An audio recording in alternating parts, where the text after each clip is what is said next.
కంచి కామకోటి పీఠం వారి Shri Chandrasekhara Saraswati మహావిశ్వవిద్యాలయం. Inter marks ఆధారంగా స్కాలర్షిప్స్ తో కూడిన అడ్మిషన్లు.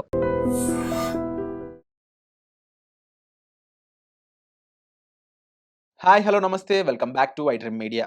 ఈరోజు మనతో సర్టిఫైడ్ ఫైనాన్షియల్ ప్లానర్ అయిన మాధవరెడ్డి గారు స్టాక్ మార్కెట్ అయి ఉండొచ్చు, రకరకాల ఇన్వెస్ట్మెంట్ ప్రొడక్ట్స్ అయి ఉండొచ్చు, ఈ యుద్ధం సమయంలో ముఖ్యంగా చాలా అన్స్టేబుల్గా ఉన్నాయి. మరి ఇలాంటి టైంలో మీకు మంచి రాబడి రావాలంటే ఎలాంటి ప్రొడక్ట్లో ఇన్వెస్ట్ చేయాలి? ముఖ్యంగా మిడిల్ క్లాస్ వాళ్ళు అయి ఉండొచ్చు, సాలరీడ్ ఇండివిజువల్స్ అయి ఉండొచ్చు, ఈవెన్ కాస్త ఎక్కువగా సంపాదించే వాళ్ళైనా సరే వాళ్ళ హార్డ్ అండ్ మనీని ఇలాంటి ప్రొడక్ట్లో పెడితే డెఫినెట్లీ మంచి రాబడులు వస్తాయని చెప్తా ఉన్నారు. మరి ఆ ప్రొడక్ట్ ఏంటో తెలుసుకుందాం ఈరోజు ఎపిసోడ్లో. Hi ma'am. హలో అండి. యూజువల్లీ మీకు తెలిసిందే మన అవును. వాళ్ళు రిటర్న్స్ కోసం మన ఎపిసోడ్ చూస్తుంటారు. అవును. కానీ ఇప్పుడు స్టాక్ మార్కెట్ చూసుకున్నా, గోల్డ్ చూసుకున్నా చూసి అన్నిట్లో అన్నీ కూడా హెవీ వాలటాలిటీ కనిపిస్తా ఉంది. కనిపిస్తుంది. అవును. మరి ఇలాంటి టైంలో ఒక స్టేబుల్ ప్రొడక్ట్ ఇన్వెస్ట్మెంట్ కంటే మీరేం సజెస్ట్ మనం చేస్తారు? కొన్ని ఎగ్జాంపుల్స్ చెప్తామండి. అంటే రీసెంట్‌గా మా క్లయింట్స్ నాకు షేర్ చేసిన వాళ్ళ ప్రాబ్లమ్స్ ఓకే. ఎస్పెషల్లీ ఇప్పుడు మనము ఒక సీనియర్ సిటిజన్స్ తీసుకున్నాం అనుకోండి. వాళ్ళు ఎస్పెషల్లీ ఎక్కడికెళ్తారు? బ్యాంక్స్‌కెళ్తారు. హ్మ్. వాళ్ళకి ఇంకెక్కడికి వెళ్లరు. వాళ్ళ ఎఫ్‌డి. ఎఫ్‌డీ‌లకి వెళ్ళిపోతారు. ఆ బ్యాంక్‌లోకి. అక్కడ నిజంగా సేఫా అంటే సేఫ్ కాదనే నాకనిపించిందండి. హ్మ్. ఎందుకంటే ఆయన చెప్పిందేంటంటే వాళ్ళ దగ్గర ఎఫ్‌డీ ఏదైతే ఉందో ఆ అమౌంట్ చూసి దాన్ని యూలిప్స్‌లోకి కన్వర్ట్ చేసేసారు. ఓకే. ఆ! ఆయన నాకు కాల్ చేసి, "మేడం ఇలాగా నా ఎఫ్‌డీలో అమౌంట్ చూసి వాళ్ళు యూలిప్స్‌లోకి కన్వర్ట్ చేశారు. సో, ఇది మంచిదే." ఆయనకి ఆల్‌మోస్ట్ 65 ఇయర్స్ అండి. ఇప్పుడు లిపెన్ చేసుకుంటారు. ఇప్పుడు యూలిప్ అసలు ఆయనకసలు తెలియనే తెలియదంట అది ULIP product. Without his concern అంటే యూలిప్ చేశారు. మంచిదే మ్యూచువల్ ఫండ్స్ అని పెట్టిచ్చేసారంట. ఓకే. ఓకే. మ్యూచువల్ ఫండ్స్ అని మీకు 5 ఇయర్స్ అవ్వగానే ఇంత రిటర్న్స్ ఒస్తాయి. అంటే పాస్ట్ రిటర్న్స్ చూపిస్తారు కదండీ! అవునవును. సో, ఈ రిటర్న్స్ చూడగానే వీళ్ళు కన్విన్స్ అయిపోతున్నారు. అంటే బట్ ఇప్పుడున్న పాస్ట్ రిటర్న్స్. సిట్యుయేషన్ ఇప్పటికి సిమిలర్ ఆ! లేకుండా. వాళ్ళెప్పుడో వచ్చిన రిటర్న్స్ చూపించేసి, అసలు వాళ్ళకి అది సూటబుల్ ప్రొడక్ట్ కాదండి. ఎప్పుడైతే 65 ఇయర్స్ అయ్యారో అది యూలిప్ ప్రొడక్ట్‌ని అసలు వాళ్ళు తీసుకోకూడదు. బట్ అంటే వీళ్ళు చేస్తున్న అంటే బ్యాంక్స్ ఎస్పెషల్లీ మిస్ సెల్లింగ్ అనేది బాగా జరుగుతుంది. ఈ ప్రాబ్లమ్స్ అన్నీ సీనియర్ సిటిజన్స్ బాగా ఫేస్ చేస్తున్నారు. ఓకే. వాళ్ళు ఒక బ్యాంక్‌కి తప్ప ఇంకెక్కడికి వెళ్లరు హ్మ్. జనరల్‌గా. సో, అక్కడ కూడా ఇలాంటివి జరుగుతున్నాయి ఇన్వెస్ట్‌మెంట్ విషయంలో. So, next let's get back to ఈ లోయర్ క్లాస్ గాని, మిడిల్ క్లాస్ వీళ్ళు ఎక్కువగా ఏం చేస్తున్నారు? ఇప్పుడు రీసెంట్‌గా మనం చూస్తున్న మైక్రో ఫైనాన్స్. హ్మ్. ఎక్కడ ఇంట్రెస్ట్ ఎక్కువగా వచ్చేస్తుందో అక్కడ వెంటనే ఇమ్మీడియేట్‌గా తొందరగా డబుల్ అయిపోవాలి. ఇంకా ఎన్ని రోజులు ఇట్లా ఉంటామో 2 ఇయర్స్‌లోనే మనం డబుల్ అయిపోవాలి. మనం కూడా బాగా రిచ్ అయిపోవాలి. షార్ట్ టర్మ్‌లో రిచ్ అయిపోవాలి. అనగానే వీళ్ళేంటంటే తక్కువ నాలెడ్జ్ ఉంటుంది. బట్ యాస్పిరేషన్స్ ఎక్కువుంటాయి. ఓకే. ఈ రేంజ్ ఉన్న వాళ్ళకి. వీళ్ళేం చేస్తూ ఉంటారు, చిట్స్‌కి వెళ్ళిపోవడము. చిట్స్‌లో పెట్టేయడము, లేకపోతే నైబర్స్ ఏదో కట్టారని వీళ్ళు వెళ్లి ఇలాంటి స్కీమ్స్‌లో డిఫరెంట్ స్కీమ్స్‌లో అంటే మీకు 30% రిటర్న్‌లు లేకపోతే 2 ఇయర్స్‌లో డబుల్ అయిపోయే రిటర్న్స్ ఇలాంటివి ఆశలన్నీ చూపించి, వీళ్ళు కట్టారు, వీళ్ళకి ఇన్ని డబ్బులొచ్చాయని చెప్పి వాళ్ళ చేత నమ్మించి, ఇలాంటివన్నీ కూడా తర్వాత బయట ఇంట్రెస్ట్‌లకి తిప్పడం అండి. ఈ మధ్య బాగా నేర్చుకున్నారు. ఈళ్ళేంటంటే 24%, 36%. అరే! ఈ మ్యూచువల్ ఫండ్స్‌లో వీటిల్లో పెట్టుకుంటే ఏమొస్తాయి 15%, 12% అని చెప్తున్నారు. ఇక్కడైతే నాకు 36% వస్తుంది. అసలు నిజంగా వాళ్ళు చెప్పే ప్రాబ్లమ్స్ ఏంటంటే, మేడం డబ్బులిచ్చాను ఆళ్ళందరూ మా ఫ్రెండ్స్. ఇప్పుడు వాళ్ళు తిరిగి ఇవ్వట్లేదు. నేనేం చేయలేను. హ్మ్. అలానే మా రిలేటివ్స్. వాళ్ళు తిరిగిచ్చారు. ఏం చేయలేకపోతున్నాను. సో, ఇప్పుడేం జరుగుతోంది? సో, వీళ్ళేమనుకున్నారు 24% ఇచ్చేస్తారు. వాళ్ళు మళ్ళీ మంత్లీ ఇవ్వరు. ఇయర్‌కి ఎప్పుడో ఒకసారి ఇస్తారంట. వాళ్ళు నాకు షేర్ చేస్తుంది. మేడం ఇలా రెంట్‌కి మేము అదే ఇంట్రెస్ట్‌కి తిప్పుతూ ఉన్నాము. వాళ్ళు ఇయర్‌కి ఒకసారి ఇస్తారు సార్. మరి ఎప్పుడైనా డబ్బులు అవసరమైతే ఇవ్వరు మేడం. ఇంట్రెస్ట్ ఇస్తే ఇస్తారు. అది గూడా వాళ్ళకెప్పుడు వీలైతే అప్పుడు ఇస్తారు. సో, ఇలాంటి ఇన్వెస్ట్‌మెంట్‌లనమాట. అంటే ఈ పర్టిక్యులర్ గ్రూప్ ఎవరైతే ఉన్నారో వీళ్ళందరూ చేసేవేంటంటే ఎక్కువ ఇంట్రెస్ట్‌లకి తిప్పుకోవడం. లేదు అంటే ఇలాంటి మైక్రో ఫైనాన్స్, ఇలాంటి ఫైనాన్స్‌కి సంబంధించిన ఇలాంటి స్కామ్స్‌లోకి, స్కీముల్లోకి హైయర్ ఇంట్రెస్ట్ కోసం వెళ్ళిపోవడం. ఇది వీళ్ళు చేస్తున్న ఇన్వెస్ట్‌మెంట్స్. నెక్స్ట్ థర్డ్ కేటగరీ ఏంటంటే టెక్నాలజీ తెలిసి మంచి నాలెడ్జ్ ఉండి ఐటీ కంపెనీస్‌లో మంచి మంచి ప్యాకేజుల్లో జాబులు చేస్తున్న వీళ్ళు ఎలాంటి ఇన్వెస్ట్‌మెంట్స్ చేస్తూ ఉన్నారంటే ఇక వీళ్ళెవ్వరిని అడగరండి. వాళ్ళు డూ ఇట్ యువర్ సెల్ఫ్. వాళ్ళకి మా దగ్గర మంచి నాలెడ్జ్ ఉంది. మాకసలు టెక్నాలజీ ఉంది. ఆర్టిఫిషియల్ ఇంటెలిజెన్స్ ఉంది. గూగుల్ ఉంది. మనీ కంట్రోల్ ఉంది. అసలు మాకు తెలిసిన ఇన్ఫర్మేషన్ అసలు ఎవరికీ తెలీదు అని చెప్పి వాళ్ళేం చేస్తున్నారు, వాళ్ళు ఓన్‌గా యాప్స్ అన్నీ ఓపెన్ చేసేసుకుంటున్నారు. నెమ్మదిగా మ్యూచువల్ ఫండ్స్ అని మొదలుపెట్టి ట్రేడింగ్‌తో ఎండ్ అవుతున్నారు. హ్మ్. ట్రేడింగ్‌కి వెళ్ళిపోయి అక్కడ ఎందుకంటే ఎప్పుడైతే మీరు యాప్స్ అన్నీ ఓపెన్ చేసుకుంటున్నారో మీ ఇన్ఫర్మేషను వెళ్ళిపోతుంది. వెళ్ళి అక్కడ మీరు ఏదో ఒక వాట్సాప్ గ్రూప్‌లో మిమ్మల్ని యాడ్ చేస్తారు. లేదు అంటే ఏదైనా ఒక టెలిగ్రామ్ గ్రూప్‌లో మిమ్మల్ని యాడ్ చేస్తారు. నెమ్మదిగా మిమ్మల్ని ట్రాప్ చేస్తూ ఉంటారు. సో, అక్కడ మీకు నాలెడ్జ్ ఉంది. టెక్నాలజీ ఉంది. అంతా ఉంది. అయినా సరే మీరేం చేస్తున్నారు ఫైనల్‌గా you are getting into the trap. Of ఈ ట్రేడింగ్ అనే దాంట్లోకి వెళ్ళిపోయి హయ్యర్ రిటర్న్స్ తెచ్చేసుకుందాము అని చెప్పి ఈ విధంగా వీళ్ళు చేసిన మిస్టేక్స్. అంటే ఎక్కడ చూసినా ఈ ఇన్వెస్ట్మెంట్స్ అనగానే చాలా రిస్కీ అయిపోయాయండి. Now days it's not so easy to create. అంటే ఎంట్రీ ఈజీయే, ఎక్కడో దగ్గర 5,00,000 పెట్టేస్తున్నాము, 10,00,000 పెడుతున్నారు, ఏదో ఒకటి ఎంట్రీ తీసుకుంటున్నారు. బట్ ఎగ్జిట్ అనేది, ఆ ఎక్స్పీరియన్స్ అనేది వాళ్ళు అనుకున్నంతగా ఎక్స్పెక్టేషన్స్కి తగ్గట్టుగా వాళ్ళ జర్నీ ఉండట్లేదు. ఆ ఇన్వెస్ట్మెంట్ జర్నీ అనేది అంత పీస్ఫుల్గా ఉండట్లేదు. సో దీనికి మనం ఏం చేయొచ్చు? సో అంతా అంటే వీళ్ళు ఏం చేస్తున్నారు అంటే అమౌంట్ అంతా కూడా ఒకటే దాంట్లో. ఇప్పుడు మనకి ఫోమో, ఈ గోల్డ్ సిల్వర్ ఫోమో వచ్చింది, మీరు అంతా చూసే ఉన్నారు కదా. ఇక ఎవరిని చూసినా ఈ గోల్డ్ సిల్వర్లో, లేదు అంటే రియల్ ఎస్టేట్లో ఒక టైంలో పెట్టారు. సో ఇప్పుడు దుబాయ్లో చూసారు కదండి ఏం జరిగిందో, మొత్తం కొలాప్స్ అయిపోయింది. సో ఎనీ ఇన్వెస్ట్మెంట్ మనం ఫోమోలో కాకుండా ఎనీథింగ్ మనకి ఏంటంటే, మనకి ఎంతవరకు ఎంత పర్సంటేజ్ మనం అందులో ఇన్వెస్ట్ చేయాలి, ఒక మంచి ఇన్ఫర్మేషన్ తీసుకొని ఇన్ఫార్మ్డ్గా రిస్క్ టేకింగ్ ఎబిలిటీని మనం అర్థం చేసుకొని పేషెన్స్గానే ఉండాలి. మరీ గ్రీడీగా ఎప్పుడైతే మీరు 30% ఎక్స్పెక్ట్ చేశారో, so there is a huge risk అనేది ప్రతి ఒక్క, అంటే higher return is higher risk. అవును. అది మీరు అక్కడ మీరు రిస్క్ లేదని ఎవరైనా చెప్తే మీరు నమ్మకూడదు. ఎట్లా నమ్ముతారండి? అక్కడ అంత రిటర్న్ ఇస్తున్నారు అంటే definitely there is a risk. లేదు మేడం అసలు ఇందులో ఏం రిస్క్ ఉండదు, మీకు 20% ఈజీగా వచ్చేస్తుంది, 25% ఈజీగా వస్తుందంటే ప్లీజ్ డోంట్ బిలీవ్. రిస్క్, ఆ రిటర్న్ ఉంది ఎక్కువ ఇచ్చారు అంటేనే అక్కడ రిస్క్ ఉందనేది మీనింగ్. సో దీనికి ఏంటంటే ఇక వాల్టిలిటీ, ఇక్కడ మార్కెట్‌కి వచ్చిన తర్వాత మీరు చూసారు కదా, too much of volatility stock మార్కెట్‌లో, అంత అన్‌సర్టనిటీ. సో దీనికి ఇంకా ఏదైనా మంచి ఆప్షన్స్ ఉన్నాయా అంటే డెఫినెట్లీ అండి, ఎవరైనా ఒక స్టేబుల్ రిటర్న్ కావాలి. మాకు 10% చాలు మేడం, మాకు ఈ స్కీమ్స్ వద్దు, ఈ ఎక్కువ రిటర్న్స్ వద్దు, ఈ మార్కెట్ వాల్టిలిటీ వద్దు అనుకుంటే మాత్రం అలాంటి వాళ్ళకి కొంత amount definitely everyone has to, అంటే ఓన్లీ సీనియర్ సిటిజన్స్ అనే కాదు, ఎవ్రీవన్ అండి, everyone has to keep it some amount for stability అనేది ఉండాలి. ఎందుకంటే మన లైఫ్లో చాలా అన్సర్టనిటీస్ ఉంటాయి. మేబీ జాబ్ పరంగా కానీ, లేకపోతే బిజినెస్ పరంగా కానీ అప్స్ అండ్ డౌన్స్ అనేవి ఇన్కమ్లో జరుగుతూ ఉంటాయి. మీరు ఇలా తెచ్చిన ప్రతి అసెట్ని గ్రోత్ అసెట్లలోని, లేకపోతే రిస్కీ అసెట్స్లో మొత్తం, అంటే రిస్కీ అసెట్స్ అంటే ఈ గోల్డ్ సిల్వర్ కూడా ఈ మధ్య రిస్కీ అయిపోయాయి.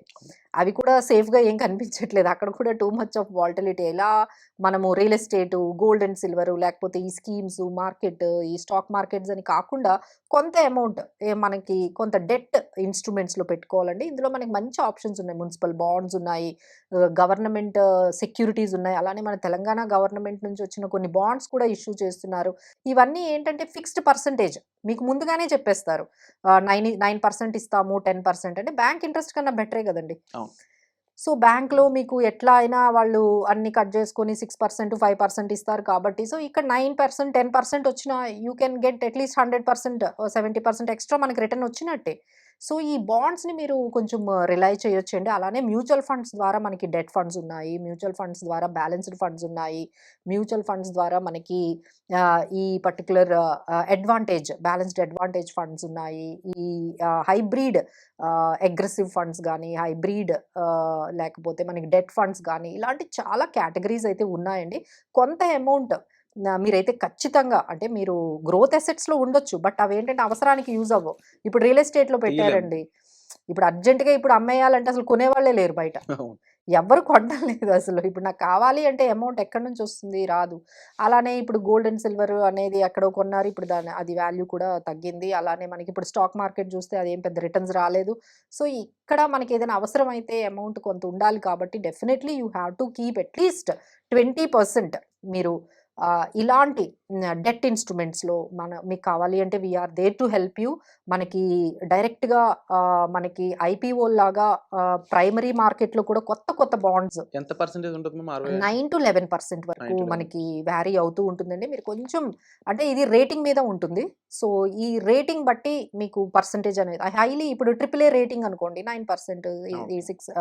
8% వస్తుంది. కొంచెం రేటింగ్ తగ్గింది అనుకోండి యూ విల్ గెట్ 11%, 12% కూడా మీకు మంచివి మీకు, అంటే కొంచెం రేటింగ్ తగ్గానే మీకు రిటర్న్స్ కూడా 11-12% కూడా వస్తాయి. బట్ ఏంటంటే ఫిక్స్డ్, ఇక తగ్గదనమాట. అంటే ఇక ఆ పర్సంటేజ్ అనేది మీకు పే చేస్తారు.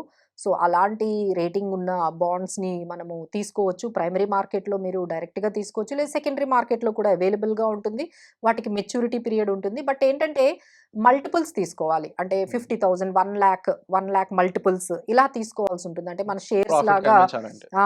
అది మనం ఒకేసారి ఒక 5 lakhs ఉందంటే దాంట్లో పెట్టుకోవచ్చు. మీకు రెగ్యులర్‌గా ఇన్‌కమ్ కావాలి. ఎవ్రీ ఇయర్ నాకు కొంత ఇన్‌కమ్ వచ్చేయాలి. లేదు ఎవ్రీ క్వార్టర్ నాకు ఇన్‌కమ్ వచ్చేయాలంటే కూడా మనకొచ్చేస్తుంది. ఓకే. లేదు మనకి డైరెక్ట్‌గా 5 years మెచ్యూరిటీ తర్వాత కాంపౌండింగ్ అయ్యి మనకి ఎక్కువ రిటర్న్ రావాలి అనే ఆప్షన్ కూడా ఉంటుంది. కానీ అలా అయితే టాక్స్ పడుతుంది మన ప్రాఫిట్ మీద. అదే అంటే మనకిప్పుడు మీరు బ్యాంకుల్లో ఎఫ్‌డి ఎంతైతే పెట్టుకున్నారో, ఎంత టాక్స్ పడిందో ఇక్కడ కూడా అంతే టాక్స్ పడుతుంది. సో, అక్కడైనా మనకి బ్యాంకుల్లో ఎఫ్‌డిలో కూడా టాక్స్ పడకుండా ఏముండదు. బట్ నౌ ఏ డేస్ ఎవరికైనా 12 lakhs వరకు ఎగ్జంప్షన్ ఉంది కదండీ! సో, 12 lakhs వరకు 12 lakhs లోపు ఉన్న వాళ్ళెవరు కూడా ఈ టాక్స్ గురించి పెద్దగా వరీ సాలరీడ్ ఎంప్లాయీస్ అవ్వాల్సిన అయ్యుండి వాళ్ళు దాని మీద రావాలి అనుకుంటే దాన్ని ఇలా మీరు అన్నట్టు సెమీ ఆ! తీసేసుకుంటే మధ్యలో అవును. తర్వాత దాన్ని మళ్ళీ ఇన్వెస్ట్మెంట్ కింద కూడా పెట్టుకోవచ్చు కదా. ఇన్వెస్ట్‌మెంట్ మీద పెట్టుకోవచ్చు. లేదు మీ వైఫ్ మీద కూడా ఇప్పుడు తనకి ఇన్‌కమ్ తక్కువ ఉందనుకోండి. తన పేరు మీద కూడా బాండ్స్ తీసుకుంటే దాని మీద తనకి 12 lakhs వరకు ఎగ్జంప్షన్ కదా! Okay. Okay. So, yes. Yes. అలా కూడా వాళ్ళు ప్లాన్ చేసుకోవచ్చు. ఇప్పుడు తన మీద కూడా ఇన్వెస్ట్‌మెంట్స్ చేసిందనుకోండి. So, you will get tax exemption 12 lakhs వరకు ఉంటుంది. So, you will get tax ఎఫెక్టివ్‌గా కూడా మనము ప్లాన్ చేసుకోవచ్చు. So, there is certain amount ఇలాంటి అన్‌సర్టెన్ టైమ్‌లో ఒకవైపు వార్, ఒకవైపు ఆర్టిఫిషియల్ ఇంటెలిజెన్స్ అసలు ఎట్లా అంటే అట్లా ఒకేసారి ట్రాన్స్‌ఫర్మేషన్ ఏదో ఒక రకమైన ట్రాన్స్‌ఫర్మేషన్‌లోకి వెళ్ళిపోతున్నాం. But future is going to be very, very tough.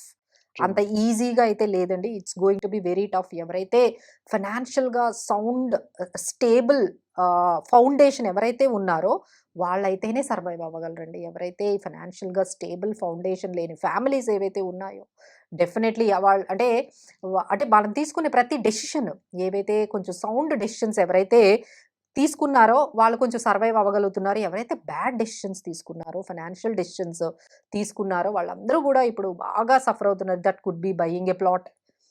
అలాంటివన్నీ కూడా డెసిషన్సే కదండీ. Buying a plot, gold money block తీసేసుకొని అయిపోయి మనీ బ్లాక్ అయిపోతుంది. అలానే గోల్డ్ అయి తీసేసుకున్నారు. అక్కడ బ్లాక్ అవుతుంది. దాని మీద ఏం returns Rao.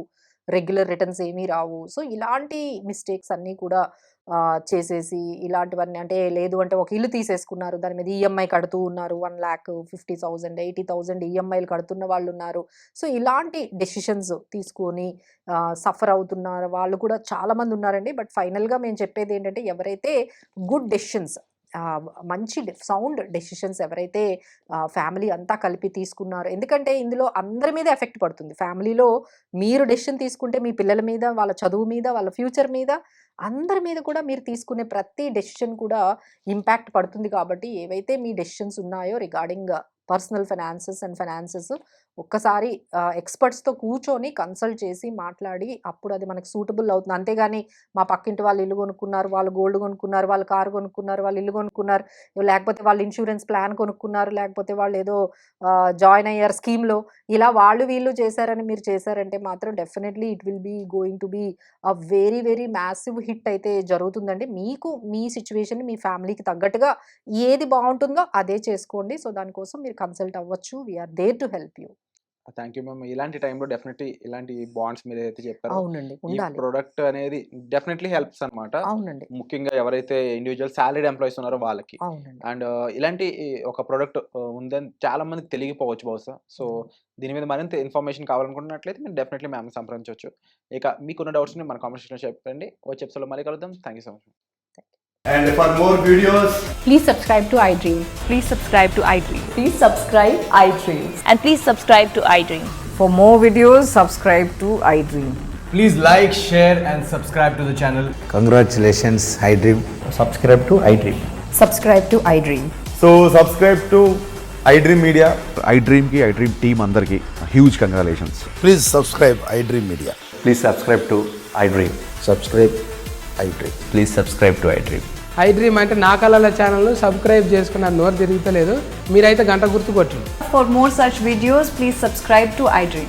Subscribe to iDream. Please subscribe to iDream. Please subscribe iDream Media. Please do subscribe to iDream. Please subscribe to iDream Media. For best entertainment and information, please subscribe iDream. And don't forget to subscribe to iDream.